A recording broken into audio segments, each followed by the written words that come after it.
Jadi ada 3 resiko dalam hidup ini. Resiko yang pertama adalah hidup yang terlalu pendek. Kenapa sih resiko yang ini terlalu jadi resiko? Simpel. Saya kasih sebuah ilustrasi sederhana biar Anda bisa mengerti. Misalnya sekarang saya umur 30 dan saya sudah menikah. Anggaplah saya umur 31 mempunyai seorang anak. Nah, umur manusia kan rata-rata sekitar 70 tahun ya. Oke, pertanyaannya. Kira-kira nih, menurut Anda berapa persen kemungkinan Anda untuk bisa tetap hidup di atas 70 tahun?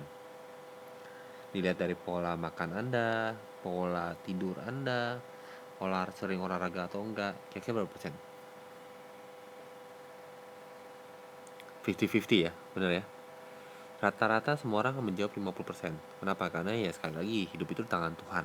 Nggak akan ada yang berani jawab 100%, kecuali Tuhan. Nah, pertanyaannya, kalau seorang anak itu perlu waktu 20 tahun untuk dia bisa menghasilkan uang, berarti kurang lebih sampai dia umur 51 tahun. Nah, berartinya dari umur 31 sampai 51 ini itu nggak boleh terjadi apa-apa sama hidup kita, bener ya? Kenapa? Karena ya kasihan lah istri kita. Nah, saya contoh sebuah ilustrasi sederhana. Anggaplah misalnya ini, terjadi apa-apa dengan saya ketika saya berumur 41 tahun. Saya dipanggil Tuhan. Pertanyaannya, apa yang terjadi dengan istri saya? Pertama, istri saya akan stres dengan biaya kehidupan sehari-hari.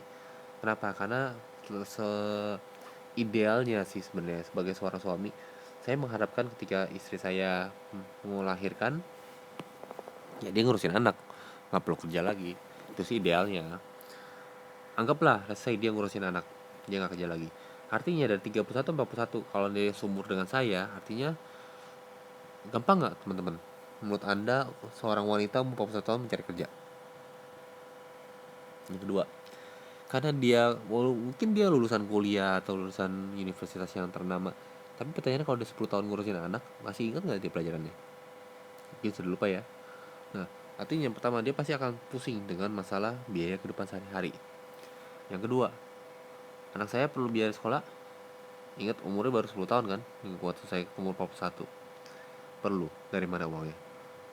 Dari orang tua. Kalau orang tua masih ada, orang tua udah nggak ada, nah makin pusing lah.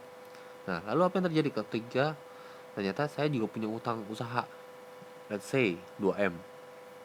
Apakah dengan ketika saya sudah meninggal, utang itu dilunaskan dan yang minjemin utang bilang kayak gini, oh iya kesian ya Andi dan keluarganya, ya udahlah utangnya kita lunasin? Kan nggak mungkin kan. Ya adalah akan pindah ke istri saya dan ke anak saya. Jadi sudah pusing masalah sehari-hari, pusing juga masalah anak sekolah, dan kemudian pasti masalah utang. Yang terjadi adalah apa? Kemungkinan besar yang terjadi adalah yang keempat, yaitu saya akan cepat menyusul saya. Nah, inilah penyebabnya kenapa asuransi itu penting. Jadi asuransi itu sebenarnya pentingnya bukan buat orang yang meninggal, tapi untuk orang yang ditinggal. Justru karena kita sayang sama keluarga kita, kita sayang sama istri dan anak kita, justru kita masuk asuransi.